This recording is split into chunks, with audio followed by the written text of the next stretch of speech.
This is Scott Vanderplu, and you're listening to the Artist Edition Index Podcast, episode 44.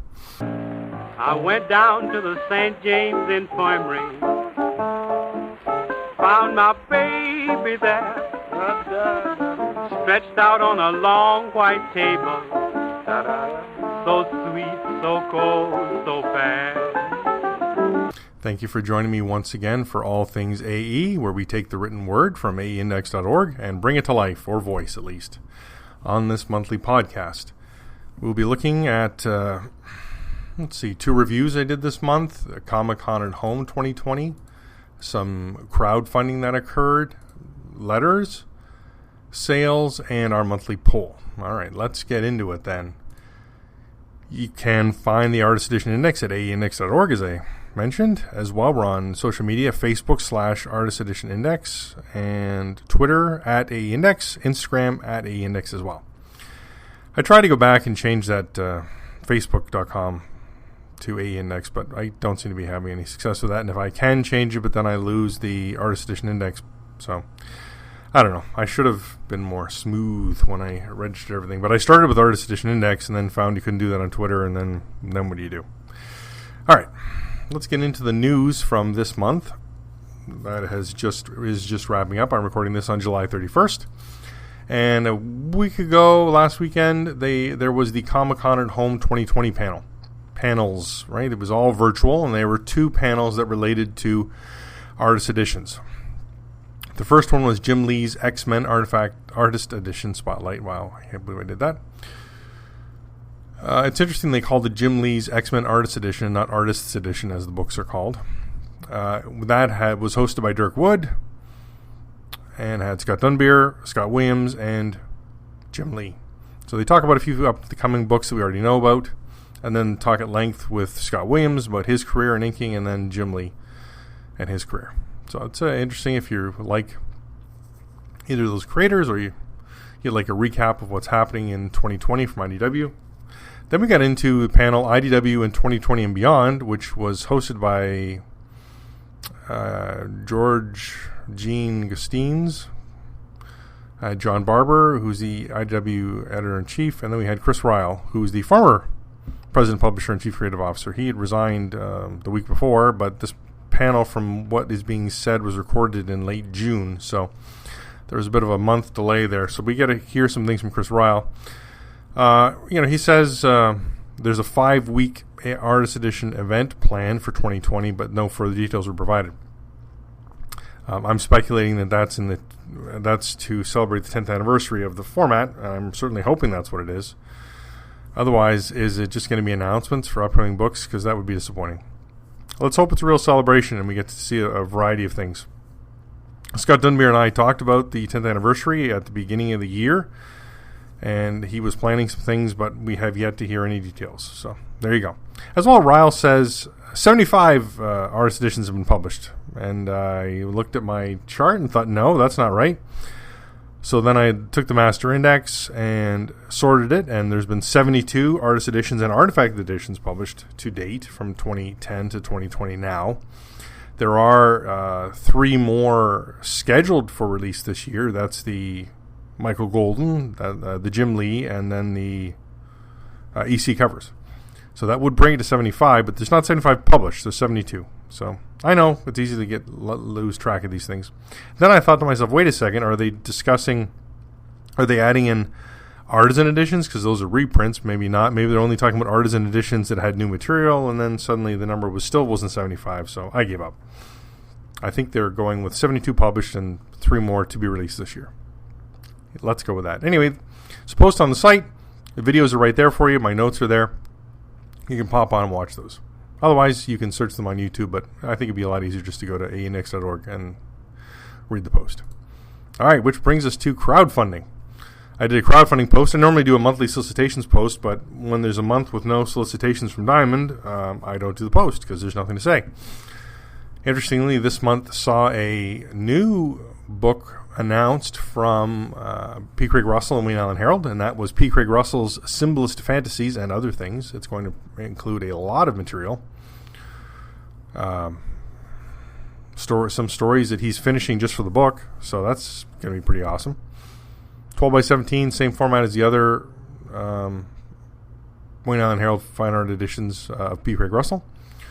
Let's see, there's Opus 6, 21, 26, 69, 70, 71, 72, 74, 75. And then there's going to be 12 pages of selected pages from the Dreaming City, so just art, no text. Previously, Wayne Island Herald had said that doing an Elric book was too complicated because the licensing was tied up here and there. I'm wondering, because these are pages from the Dreaming City and no text, if they can say just if the art is owned by the artist, then it's just producing the art, no text, and maybe that's not then a page from the comic and it's not a licensing issue. I don't know. That seems to be splitting hairs, but hey, if it's going to be in the book, that's great. I mean, the disappointing thing, of course, is that it's going to be just art, no dialogue, but it is also selected pages. So basically it's 12 posters from the Dreaming City, which will still be pretty great. The book was solicited in a couple different formats. 125 was the standard hardcover. 175 was the signature edition.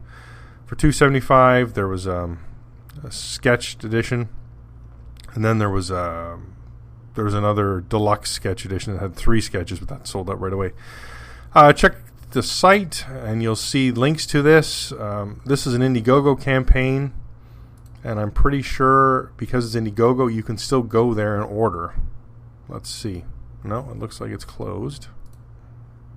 It looks like it's closed. Generally, they continue that on, but it looks like it's not happening. So maybe you did have to jump in to get it. They were saying that this was going to be very limited and only printed to what was ordered. So here's the blurb. We're doing a very small, very limited print run of this amazing book. It will not be offered to comic shops via Diamond Comic Distributors, so we strongly suggest you pre-order via this campaign to guarantee that you get a book. Because I'm Canadian and I ordered it to my U.S. post box to try and save money. I think it was $10 shipping. This still came in at, I bought the regular edition $125, $10 shipping is $135, and when I translate that U.S. to Canadian, it was $195. I thought, oh my goodness. So it's up there for me because I generally get all my other books through my local comic shop or local comic shops in the area, and I get them at a discount. So this one hurt, but all the other books have been gorgeous. I'd hate to miss out on any P. Craig Russell AE work, so it's been ordered. Let's wait and see if Wayne Island Herald makes that available via the website. All right. Let's get into this month's poll. So the Artist Edition Index poll for July 2020 was, some of the best names in comics also had an amazing career in animation and have created fan-favorite Sunday morning cartoons. Which one was the best? Who deserves the AE treatment?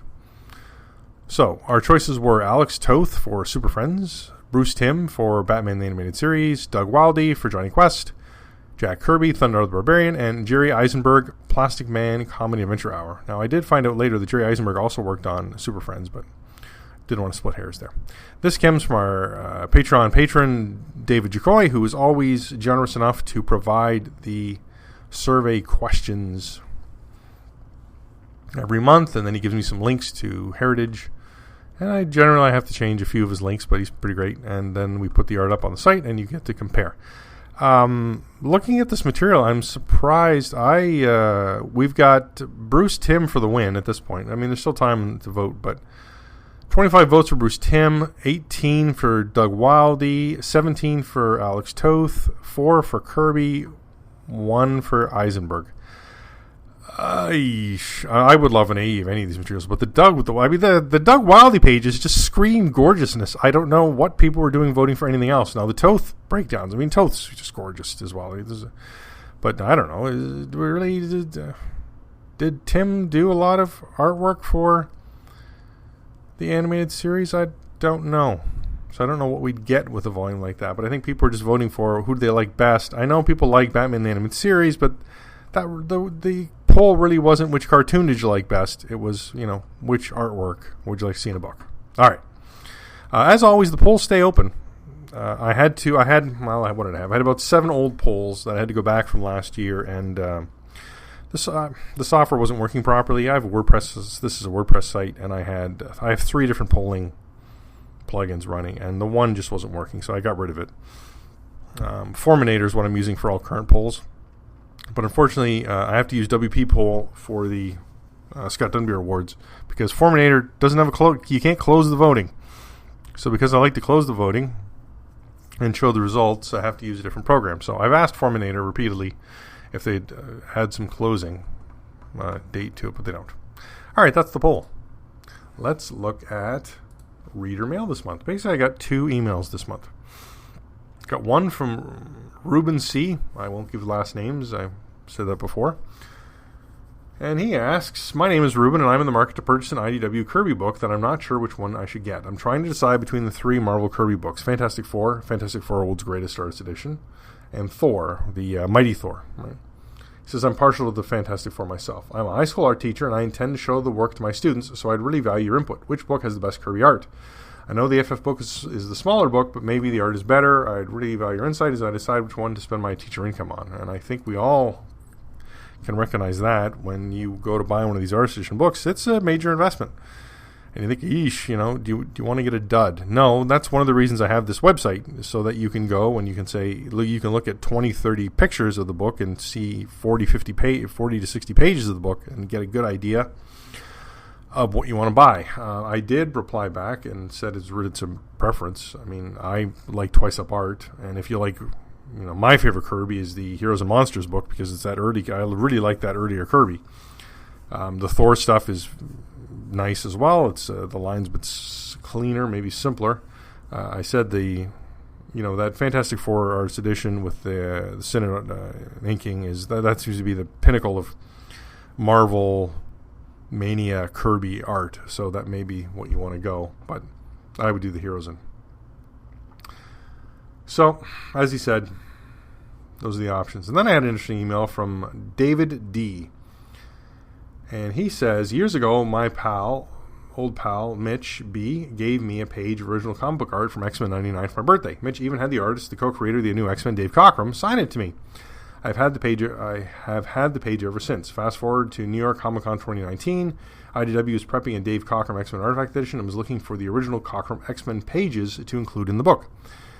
At the show, I got to meet the one and only Scott Dunbier, who, by the way, created the Absolute Edition format for DC Comics and the Artist Edition format for IDW, and he promised me a copy of the book for supplying him with the art to scan. I should note right now that he put this on Facebook and he copied and pasted it for me. I'm sure he already knows I know those things. He says, I contacted Scott the week before my birthday and asked about my comp copy, because some people, IDW, some publishers give out comp copies if you give them pages of art. So there you go.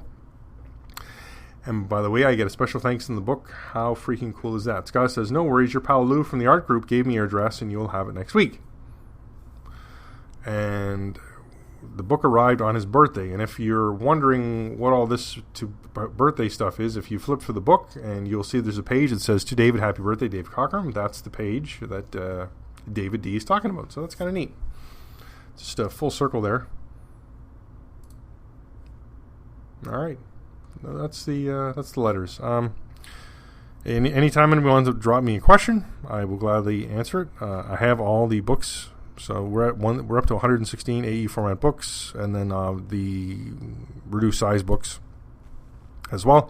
I keep them all. I haven't sold any yet. I do have doubles, and I keep meaning to. I'm going to put up a store on the site, and I will be selling my doubles, but I'm waiting till things get a little easier with the COVID-19. Because I'm in Canada, the border to the U.S. is closed, and I think most of my purchases is going to come from the U.S., and I live about an hour from the border, so I'd prefer to drive across the border and ship the book or books media mail, because it's significantly cheaper. So for now, I'm going to leave the store idea and get back to it later, or I may put the store up with Canadian shipping prices and then say when COVID is over, I can ship media mail. We'll see. Anyway, if you have a question on any of the books, send me an email and I will answer it at scott@aindex.org. All right. Let's look at our time. All right, we're at 15 minutes. This is a good time for me to mention that if you like the Artist Edition Index and you'd like to support us, you can do it 3 ways. 1, you can become a Patreon patron. As I mentioned, David Jacoy, great Patreon patron. I should mention as well that Sean G, I don't want to give his last name either, is a Patreon patron. He needs to drop me some notes this month, just letting me know about various things. Hey, did you see that there's a this or that? he always does that. I always appreciate it. Most times I've seen it, but occasionally he's a little bit faster than I am. So that's awesome. You can support us by giving $1 or more, whatever you'd like. It happens monthly at the beginning of the month. And it helps keep me buying books, keeping the site up. You can also support the site by using the links I have to various publishers or stores. Preferably, I'd like you to use the Things from Another World link and buy the book from there. I get the most affiliate money from there. As well, I have Amazon links. I had Indigo links for us Canadians, but I had them up a year and no one ever clicked on a link or bought anything. So they go down after that. I also have A-Books, which has been slow and steady. A-Books deals with the used market, so if there's a book that you are looking for that is out of print, A-Books or eBay are your best choices. So all those links are there on the site. As well, I have a Patreon. I just mentioned that. I have a PayPal Pay Me button that I've had it for a couple of years and no one has ever used, so I think I'm probably going to get rid of that. But I think to myself, it's set up. Why get rid of it? It's already there. All right, let's talk shipping changes. I had to make a change to the upcoming books chart because we've had 3 shipping changes this month. The first one was EC Covers Artist Edition has moved to October 28th. So now as far as upcoming books go, we have Michael Golden's Micronauts, which is still scheduled for September 2nd. It already moved. Best of Vampirella magazine, September 30th. I don't think that's ever coming out. I may be dropping it from the list soon. Jim Lee's X-Men Artist Edition, October 7th. That's the initial solicitation date. And we have James Cameron's The Abyss Artisan Edition, adapted by Michael W. Kaluta. Still scheduled for October 28th. Scott Dunbier said he's going to try and get that out next year, but because Diamond is still showing that date, I'm leaving it on. I had to drop 2 books from the list, and I've changed the shipping date on them, but they're just not there. One is the Don Rosa's Scrooge McDuck, Volume 2. Scott Dunbier said in an interview I did with him that Diamond keeps moving the date. He does not have any plans for the it's basically, you consider it dead at this point.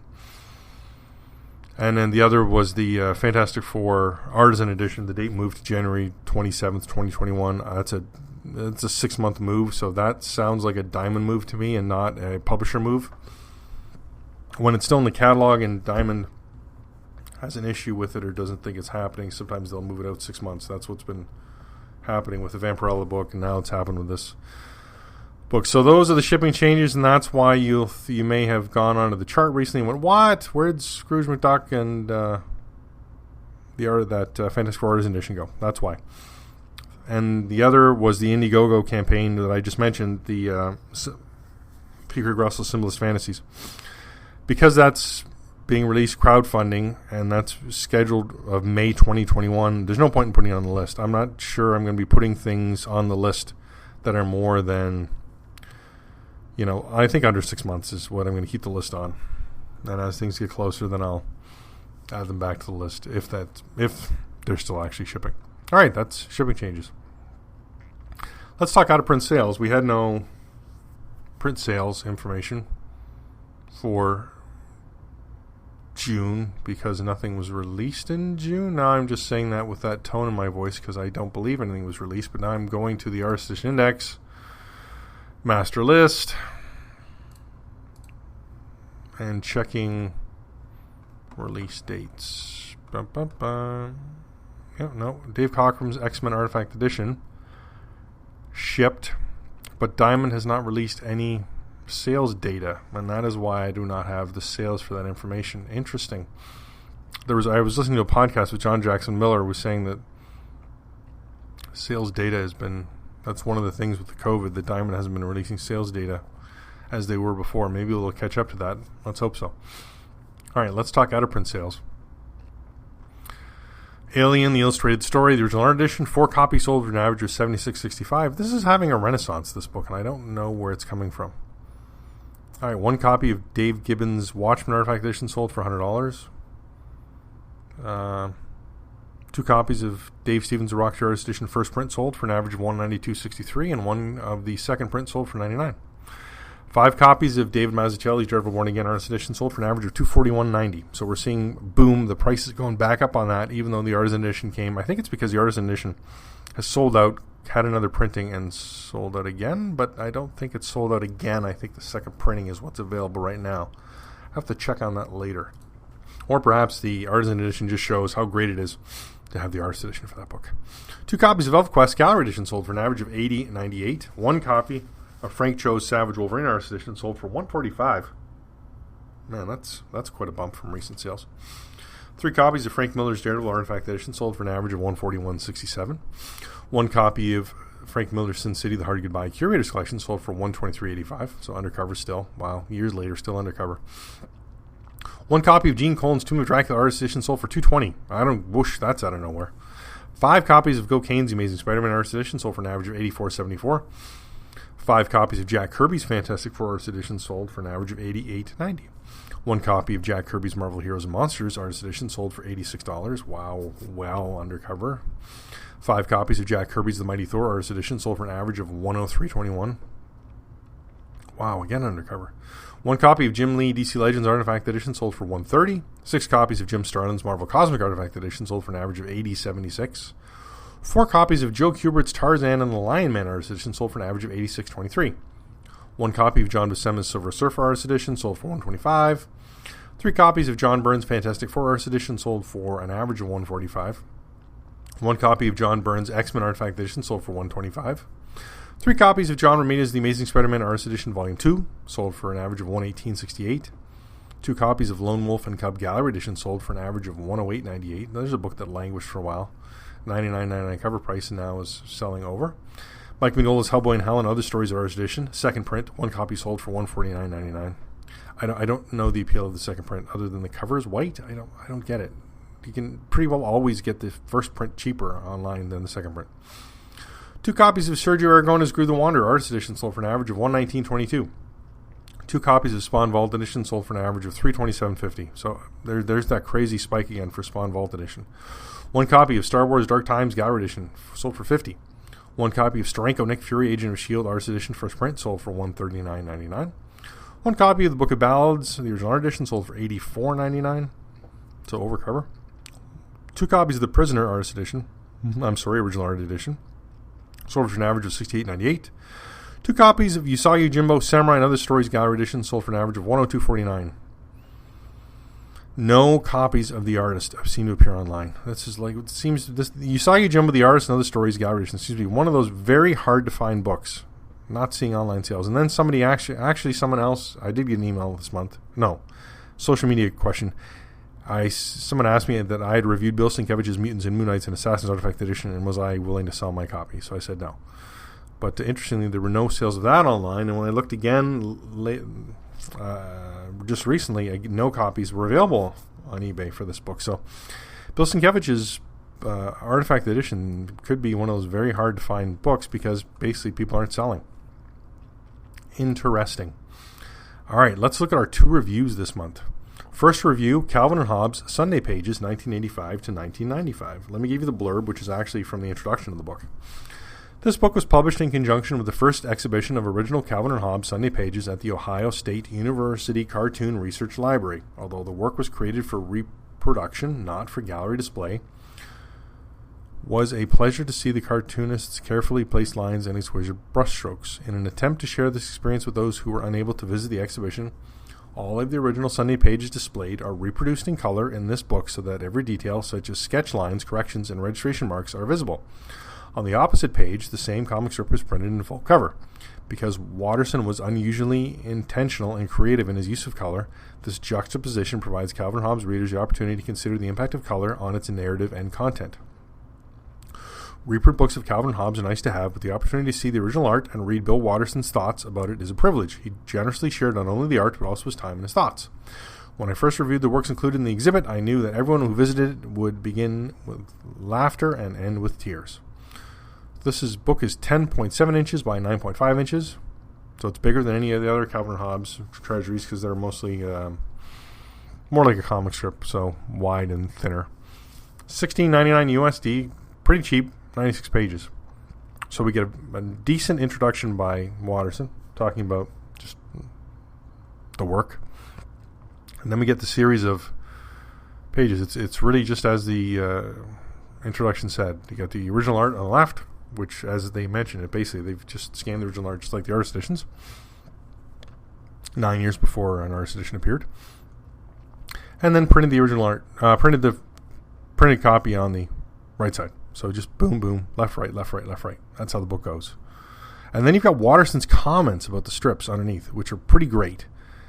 The size is small, but you don't really... there are some strips where you'd like to see larger. I'd like to just... I don't even know what the original art size is, unfortunately.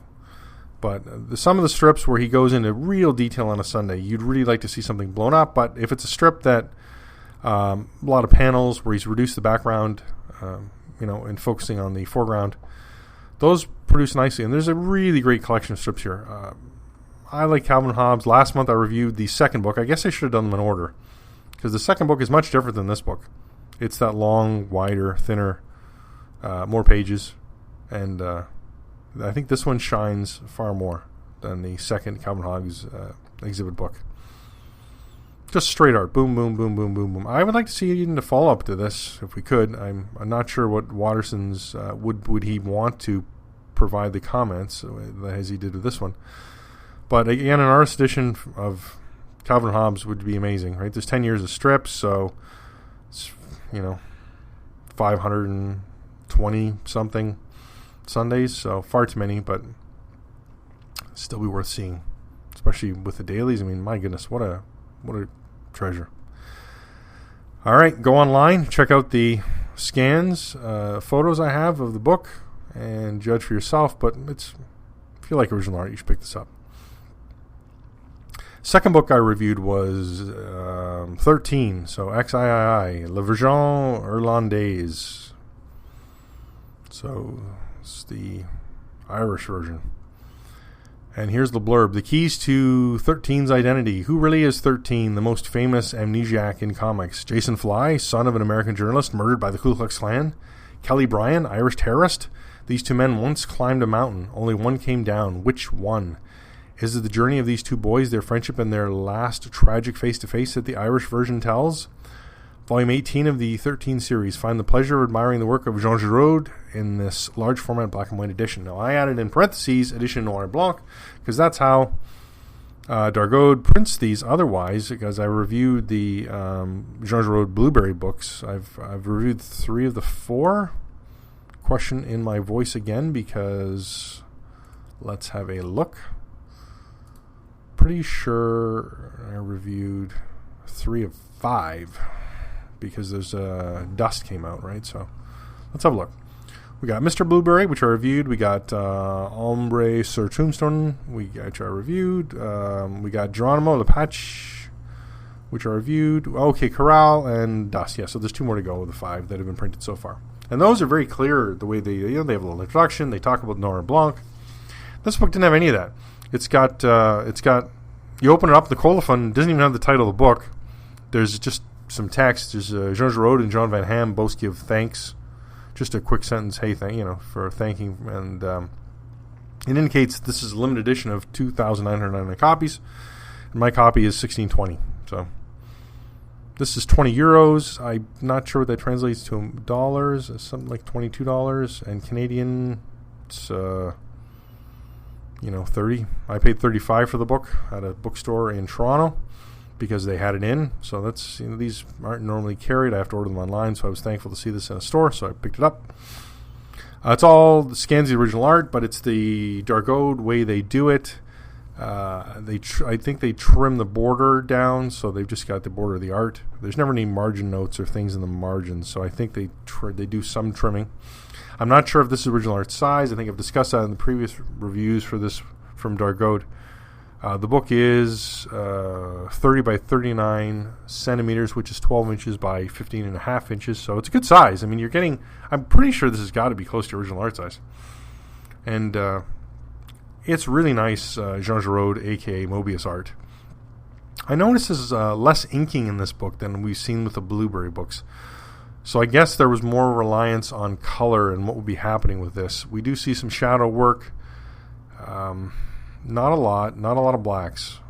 Probably the best piece of art in the book is the cover.